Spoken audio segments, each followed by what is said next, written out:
우리가 어떤 일을 잘하게 하든가 또는 좋은 성과를 증대시키기 위해서 인센티브, 어떤 유인책을 제공하는 경우가 많습니다. 예를 들면 성과급 같은 것이 가장 좋은 예예요. 어떤 판매 목표를 정해놓고 이것보다 더 많이 파는 사람은 성과급을 얼마 주겠다. 그렇게 되면 전부 다 보다 잘 이 세일즈를 하기 위해서 노력한다. 이런 게 유인책인데, 인센티브인데, 인센티브에 유인책의 역효과라는 게 있습니다. 다시 말하면 좋은 결과를 가져오기 위해서 유인책을 썼는데, 인센티브를 주었는데 전혀 예상하지도 못하고 또는 본래 성과보다 더 나쁘게 성과를 가져오게 하는 유인책들이 굉장히 많습니다. 굉장히 많아요. 국가건 기업이건 조직이건 또는 사설 단체에도 그런 perverse incentives라고 하는데 이 유인책이 굉장히 많습니다. 이 대표적인 예가 코브라 효과입니다. 자, 코브라 효과. 영국이 인도를 식민 지배했을 때 그 당시 수도가 델리인데 델리에 이 맹독성 코브라가 너무 많아. 그 당시에 무슨 뱀 독을 제거할 수 있는 의술이 있는 것도 아니고 물리면 죽어. 그래서 영국의 총독부의 엘리트 관료들은 이 코브라를 제거하는 방법을 구상해냅니다. 그래서 인도인들에게, 인도 국민들에게 코브라를 한 마리 때려 잡아오면 돈을 얼마를 주겠다. 아주 굉장히 좋은 정책이죠. 그러면 서로 코브라를 잡아오면 델리 시내에 코브라가 없어질 것이다. 이렇게 생각했어요. 그런데 1년이 지나고 2년이 지나도 코브라 잡아오는 코브라 숫자가 줄기는 커녕 더 늘어. 그래서 총독부 관리들이 조사를 해보니까 집집마다 코브라를 키우고 있어. 아니, 한 마리 잡아오면 돈 준다고 그랬잖아. 그러면 키워서 많이 잡아가면 될 거 아니에요. 그래서 총독부 관리들이 아이고 이거 아무 효과가 없구나 하고 잡아오는 대가 보상금 지급을 중단해버리자 델리 시내에 코브라가 엄청나게 들어가 버렸어요. 키우던 코브라를 다 갖다 내버리니까. 그렇죠? 이거 돈 안 준다는데 뭐 때문에 먹이 주고 키우겠어요. 그러니까 코브라 효과는 코브라를 제거하기 위해서 제공한 인센티브가 오히려 코브라 숫자를 늘렸어요. 그렇죠? 여기 지금 어르신들은 초등학교 때 쥐꼬리 많이 잘라갔죠. 저도 쥐잡아가 쥐꼬리 많이 잘라갔어요. 쥐가 많아가지고 그 당시 가을 거지를 해가지고 낯가리를 해놓으면 쥐가 거의 한 30%를 먹어치워. 그러니까 그걸 잡으려고 쥐꼬리 잘라오기를 했어요. 베트남이 프랑스 식민지였는데 베트남 총독부의 관리들이 보니까 하노이, 그 당시 수도가 하노이인데 하노이에 쥐가 너무 많아. 그래서 이걸 어떻게 쥐를 없앨까 생각하다가 쥐꼬리를 잘라오는 사람에게 돈을 주겠다 이렇게 된 거예요. 쥐꼬리를 많이 잘라온 놈은 많이 받겠죠. 그래서 계속 그렇게 돈을 지급했는데 어느 날 총독부 관리가 이상한 걸 발견했어요. 하노이 시내의 쥐가 꼬리가 없어. 꼬리가 없어. 베트남 국민들이 과거에는 쥐를 잡으면 때려 죽였는데 이제 꼬리를 잘라면 돈을 준다니까 꼬리만 자르고 놔줘. 그래야 새끼를 많이 낳을 거 아니야. 그렇죠? 그래가지고 쥐가 줄어들기는 그냥 쥐가 점점 많아져. 안 죽이니까. 쥐를 안 죽이니까. 죽이면 꼬리 못 자르잖아요. 그럼 새끼 낳아야 되니까. 이와 같이 쥐를 없애기 위한 의사결정이 쥐를 더 늘렸어요. 이게 코브라 효과입니다. 이게 perverse incentives. 예. 어린이집에서 어린아이 데려오기. 우리 근희지 교수인데 이 양반이 어느 나라 어린이집이나 마찬가지겠지만은 부모가 가야 어린애를 내줍니다. 애기들이니까 어린이집에. 그런데 세계적으로 전부 다 어린이집 교사나 담당자들이 골치가 아픈 게 부모들이 늦게 오는 거예요. 항상 지각을 하는 사람이 있어. 그것은 부모들이 나빠서가 아니고 불가피한 사정으로 늦게 온단 말이에요. 그래서 근희지 교수가 학자들과 함께 이스라엘 어린이집에서 실험을 했습니다. 늦게 온 사람은 벌금을 매긴다 그 말이에요. 늦게 온 사람은 벌금을 매긴다.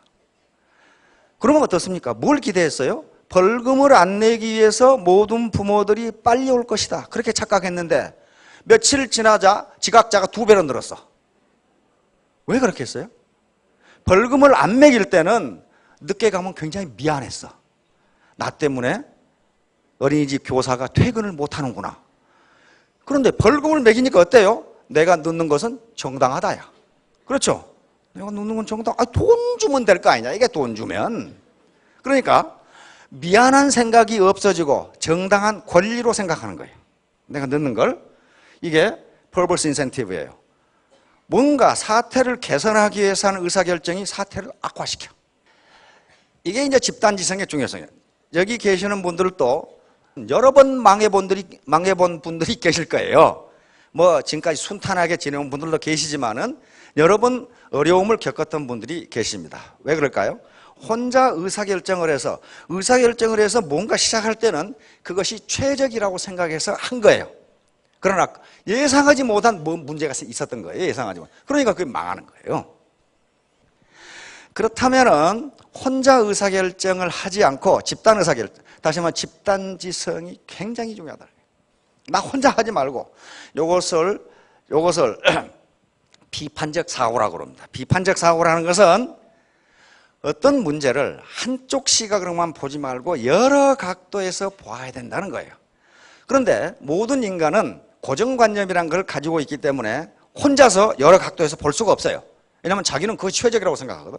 그러나 이와 같이 애터미 조직처럼 각양각색, 여러 가지 경험, 학력, 또는 나이, 성별 이런 사람들이 모이면은 자동적으로 여러 각도에서 보게 돼요. 그래서 최적 의사결정이 이루어집니다. 이게 집단지성이에요. 자, 이런 것들이 집단지성입니다. 함께 하는 거예요. 이렇게 함께. 요 퍼즐을 맞추는데 혼자 맞추는 것보다는 같이 맞추는 게 더 정확하고 빨라요. 이게 집단지성이에요. 이렇게 같이 하는 게 빠릅니다. 혼자 자전거를 타는 것보다 여러 사람이 같이 타는 게 힘이 덜 들어요. 마찬가지 컬렉티브 인텔리전스라는 게 이런 책이 많이 나와 있습니다. 원서로 집단지성. 어떻게 혼자보다 같이 능력을 발휘할 것이 하는 문제예요. 자, 여기 보세요. 요 두 염소가 여기 지금 서로 자기 먹이를 먹으려고 잡아다니지만은 먹지 못해요. 그러다가 왜 그럴까? 번쩍 아이디어가 떠올라서 이놈 먹고 다 먹고 같이 먹으면 되잖아요. 이게 집단지성이에요. 나만 먹겠다고 하면은 둘 다 못 먹어요. 둘 다 못 먹는다.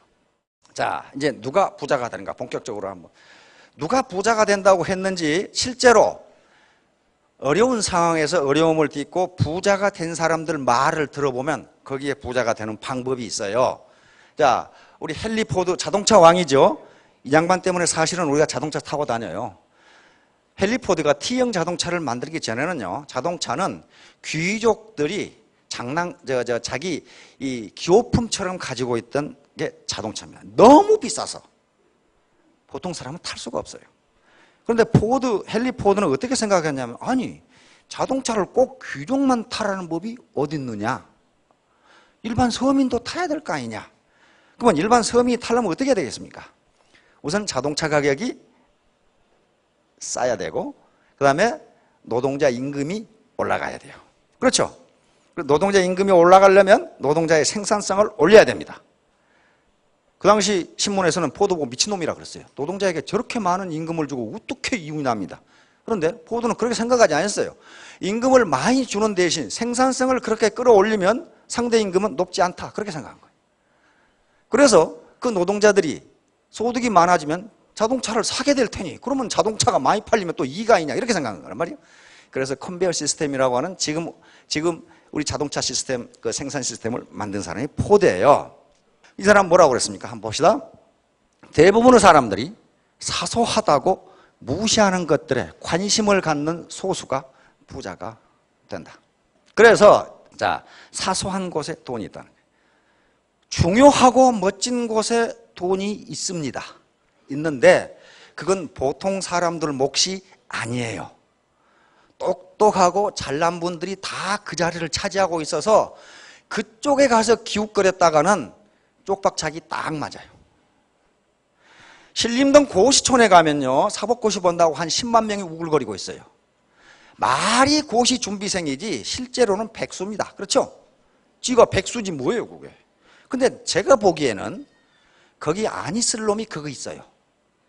그 실력 가지고는 고시 합격 못해요. 그런데 10년째 고시 공부를 하고 있는 놈이 있어. 그거 뭐예요?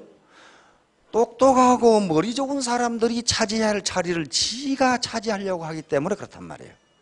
그런 자리가 없는 게 아니에요. 멋지고 폼 잡으면서 돈을 벌 수 있는 자리가 있는데 그건 보통 사람들의 자리가 아니라는 거예요. 그럼 보통 사람들이 돈을 얻을 수 있는 것은 사소하다고 무시하는 것들에 돈이 있어요. 돈이 있다고. 이건 제가 한 소리가 아니고 헨리 포드 자동차 왕이 한 소리예요 지금. 자동차 왕이. 그래서 이제 담대 심소란 말은 담력은 크고 멀리 크게 보면서 심소는 세밀하게 본다는 거예요. 자세하게 본다. 자세하게 본다. 일반적으로 장수, 장군이 갖춰야 할 덕목을 담대 심소라고 합니다. 장군은 담력이 크고 전장 전체를 볼 수 있는 눈이 있어야 되고 부하 하나하나에 대해서 세밀하게 살필 수 있는 그런 능력, 무기체계 하나하나에 대해서 세밀하게 살필 수 있는 그런 마음가짐을 가져야 장군이 된다고 돼 있습니다. 감만 크고 세밀하지 못하면 어떤 현상이 빚어지냐면요, 일은 크게 잘 벌리는데 뒷감당을 못해. 근데 그런 사람 많이 봤어요. 일 벌리는 데는 기가 막혀. 근데 항상 보면 손해야. 입에서는 맨날 억억 그래. 억억 그러는데 주머니에는 동전 한 푼도 없어. 근데 그 사람이 능력이 없냐면 있어요. 있는데 일을 벌리는 능력이 있는데 수습할 능력이 없어요. 따라서 경영자든 리더든 장군이든 애터미 사업자들은 담대 심소해야 크게 성공할 수 있습니다. 이 시대의 흐름과 경제의 흐름을 크게 넓게 볼 수 있어야 되고, 그 다음에 우리 스폰서, 우리 파트너들 세밀하게, 유통의 흐름을 세밀하게 볼 수 있어야 됩니다. 만약에 세심하기만 하면은 큰 실수는 안 해요. 그런데 크게 성공하지도 못해요. 마음이 너무 작으면. 그리고 사소한 문제에 대해서 자기가 상처를 받아. 파트너 중에는 별의별 인간이 다 있거든요. 그걸 어떡하겠어? 자기가 컨트롤할 수 있는 변수가 아니에요. 그런데 그 파트너가 한 조그마한 문제에 대해서 스폰서가 너무 큰 상처를 받으면요, 일을 전개해 나갈 수가 없어요. 따라서 담대와 심소라는 덕목이 두 개 다 갖추어져야 돼요. 일반적으로 훌륭한 경영자들은 두 개를 다 갖추고 있어요. 애터미 리더는 마찬가지입니다. 우선적으로는 셀프 리더예요. 왜 셀프 리더예요? 자기가 자기를 리드해야 돼. 애터미는 진입과 퇴출 자유가 있습니다. 아무런 비용 부담 없이 법률적인 하자가 없으면 누구든지 회원이 될 수 있고 사업자가 될 수 있어요. 그리고 하다가 하기 싫으면 지 마음대로 나가도 그만이에요. 그러나 일반적으로 모든 조직은 그렇게 되지 않습니다. 거의 대부분의 조직은요, 진입하는데 장벽이 있고 퇴출하는데도 장벽이 있어요. 마음대로 하고 싶다고 하고 말고 싶다고 말고 그렇게 되질 않아요. 그러나 유일하게 애터미만은 진입과 퇴출 자유가 있기 때문에 하든 말든 자기 마음이에요. 그러니까 곧 자기가 자기를 올바로 리드하지 못하면 성공할 수 없다는 거예요. 자기가 자기를 리드해야 돼요. 셀프 리더입니다. 그래서 바로 그 리더가 가져야 할 덕목이 담대 그리고 심소. 담력은 크고 넓게 보고 그렇게 하되 자세한 것까지를 따져봐야 된다. 자, 바로 이순신 장군이 하신 일이에요. 이순신 장군은요, 그 당시 시대의 흐름, 역사의 흐름, 왜군의 동태, 그 다음에 왜군의 전략을 다 알고 있었어요. 크게 알고 있었어요.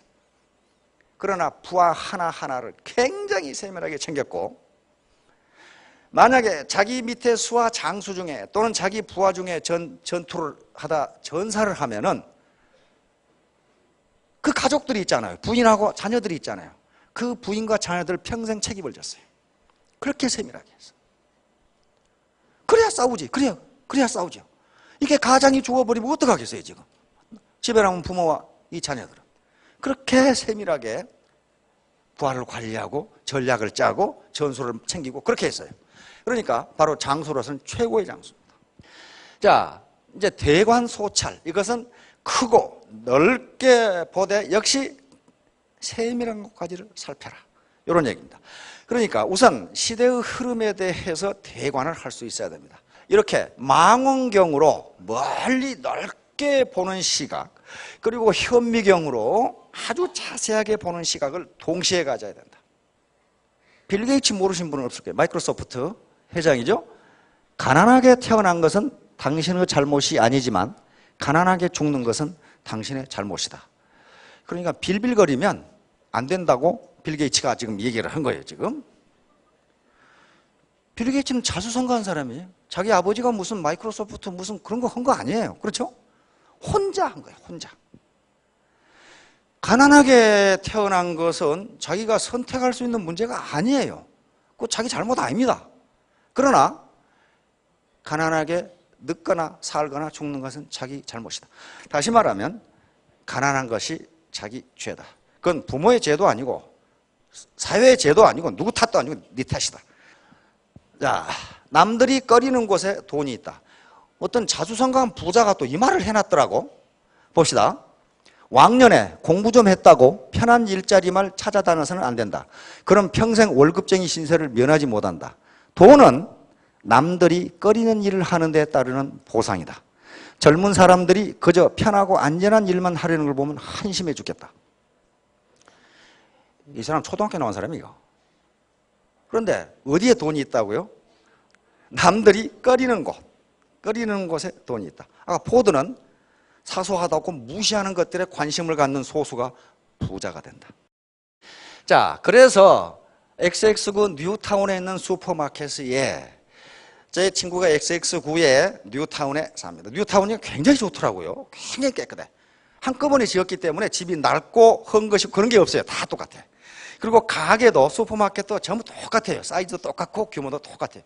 그런데 이렇게 길 양쪽에 마주보고 있는 슈퍼가 있는데 한쪽은 사람이 넘치는데 한쪽은 팔이 날려. 그래서 이 친구가 그 현상을 이상하게 생각을 했대. 아침마다 부인하고 아침 일찍 일어나서 이렇게 산책을 하는데 은퇴를 했으니까 굉장히 고관대자까지 했던 친구입니다. 이상하다. 저 집은 장사가 잘 되는데 왜 안 되는가? 그래서 양쪽 가게를 다 가봤더니 취급하는 품목이 똑같아. 슈퍼마켓이니까 다 같을 거 아니에요. 다 똑같아. 근데 왜 이 집은 안 되고 이 집은 안 되는가? 그래서 그놈도 참 할 일 되게 없는 놈이죠. 은퇴했으니까 할 일이 없으니까 그 생각을 하는 거예요. 왜 저 집은 잘 되는데 이 집은 안 될까? 그걸 연구하기 시작한 거예요. 그래가지고 저한테 물어요. 내가 발견한 게 이 세 가지인데 이 세 가지가 영업하고 관계가 있느냐? 그렇게 묻더라고요. 뭔가? 그랬더니 이 집은 7시 반에 문을 여는데 저 집은 8시 반에 열더라는 거예요. 그 다음에 이 집은 가면은 주인이 반갑게 인사하면서 맞이하면서 알지도 못하는데 뭐 요즘 건강 어떠십니까? 그럼 헛소리도 했었고 뭐 날씨가 덥지요? 뭐 물어보지도 않았는데 그렇게 이야기하는데 이 집은 가니까 완전히 쥐똥 씹은 얼굴을 하고 있어가지고 그 모양이더라 이거야. 그 다음에 이 집은 문 닫는 시간이 10시인데 이 집은 문 닫는 시간이 11시다 이거예요. 다시 말하면 11시부터 12시 사이에 늦게 공부하던 학생들이 그때 뭐 출출해서 사 먹으러 오는데 이 집은 문 닫았다 그 말이에요. 그런데 인간은 관성이라는 게 있습니다. 한 번 가면 그 집에 계속 가요. 그래서 이게 영업하고 관계가 있느냐? 그런데 관계가 있어요. 그렇죠. 새벽에 일찍 문을 연다는 것은 새벽같이 출근하는 사람들이 우유와 빵을 사러 온다고. 그렇죠. 근데 또 한 가지 특이한 점은 이쪽 영업이 안 되는 주인 녀석은 사람이 없으면 혼자 요 차일 밑에 앉아서 소주 퍼먹고 앉아있다 이 말이에요. 술 퍼먹고 앉아있고 누가 거길 가겠어요. 그러니까 그 주인은 저 집은 안 되는데 이 집은 나는 잘 되는데 나는 왜 안 될까? 네, 복이 이것밖에 없는 건 복이 아니에요. 분명히 근거가 있잖아요. 그래서 전번에 또 가봤더니 잘 되는 집은 증축하고 있더라고. 저쪽 안 되는 집은 차일 밑에 혼자 앉아 있어. 요 파라솔 밑에. 그만큼 부자는 과학적 근거가 있는 것이지 누구는 재수가 좋고 누구는 재수가 없고 그런 게 아닙니다. 부자의 개념, 누가 부자인가? 우리 국민 모두는 나는 부자가 되어야겠다고 하는 어떤 무의식적 그런 관념을 가지고 있습니다. 그러면 누가 부자인가 하는 건데 부자의 정의는 여러 가지가 있는데요. 경제적으로 자유로운 사람이에요. 내가 쓰고 싶을 때 쓰고 돈의 절대적 액수가 아니고 내가 쓰고 싶을 때 돈의 제약을 받지 않을 수 있는 사람, 경제적으로 자유로운 사람이 부자입니다. 근데 통상 그렇게 하면 또 애매하니까 자료를 보면은 그게 점점 늘어나긴 하는데 자기 집이 있고 현금이 10억 있는 사람. 그 정도 가지고 계십니까? 자기 집이 있고 현금 10억 있는 분? 근데 그게 또 늘어났더라고. 20억으로 또 늘었더라고. 자기 집이 있고 현금이 20억 정도 있는 사람을 부자로 생각한다. 20억 있으면 좀 쓸만하겠죠. 자기 집이 있고 자기 집 가격 놔두고. 자, 그런데 현재 높은 소득이 곧 경제적 자유를 의미하지는 않습니다. 우리 주변에 보면요, 자수성가형 부자가 의외로 많아요. 다시 말하면 자기가 일해서 자기 아이디어로 돈을 번 사람이에요. 옛날에는 상가에 가게를 한다든가 뭔가 슈퍼마켓을 한다든가 해서 이렇게 됐어요. 자수성가형 부자. 그러면 우리가 희망을 가질 수 있는 것은 요 자수성가형 부자예요. 지금 백마탄 왕자를 만날 수도 없고, 지금 여자분들은 무슨 재벌 3세를 만나기가 조금 늦은 것 같고, 그렇잖아요. 지금 무슨 뭐 로얄티를 받을 수 있는 소설을 쓰기 신다고 해도 죽기 전에 다 써질지 그것도 모르겠고, 그러니까 결국은 다른 방법, 자수성가를 찾을 수밖에 없어요. 이제 자수성가를 해서 부자가 되려면은 부자 기질을 가져야 된다고 전문가들은 이야기합니다. 부자 기질과 가난뱅이 기질이 따로 있다는 거예요. 그런데 부자 기질, 사고만, 부자 A입니다. 긍정적이고 낙관적인 사고만. B는 부정적이고 비관적인 사고만. 이것은 누차 설명을 했습니다. 이게 자기 충족적 애연이고 피그말리온 효과라는 그겁니다. 즉 믿는 대로 이루어진다. 이건 이미 학문적으로 아주 여러 번 증명된 그런 사실입니다. 내가 부자가 되겠다는 강한 신념이 있으면 거기에 테크닉도 나오고 그렇게 된다. 그런 얘기입니다. 자, 새로운 대안 애터미 사업. 자, 이제 IMF와 세계 금융위기를 거치면서 부자가 될 수 있는 기회가 많이 사라졌습니다. 사라졌는데 아직도 기회가 완전히 없어진 것은 아니에요. 그 하나의 대안이 애터미 사업이에요. 다른 대안이 또 있을 수가 있습니다. 더 좋은 대안이 있으신 분은 그 대안을 가지고 부자가 되도록 노력하십시오. 그래서 애터미 사업으로 성공하기 위해서는 하나의 대안이 됩니다. 사회적 계층 이동의 사다리를 올라갈 수 있는 하나의 대안이에요. 빈곤의 강을 건너갈 수 있는 하나의 대안이에요. 이것이 유일한 대안은 아닐지도 모릅니다. 다른 대안이 있을 수가 있어요. 분명히 있습니다. 그러나 애터미 사업이 내가 경제적 자유를 얻고 사회적 상향 계층 이동으로 갈 수 있는 사다리가 될 수 있다고 판단하신 분은 어떻게 하면 성공할 수 있냐면 이렇게 하면 성공할 수 있어요. Do just now. 지금 시작하라. 72대 1의 법칙이라고 제가 누차 얘기했습니다.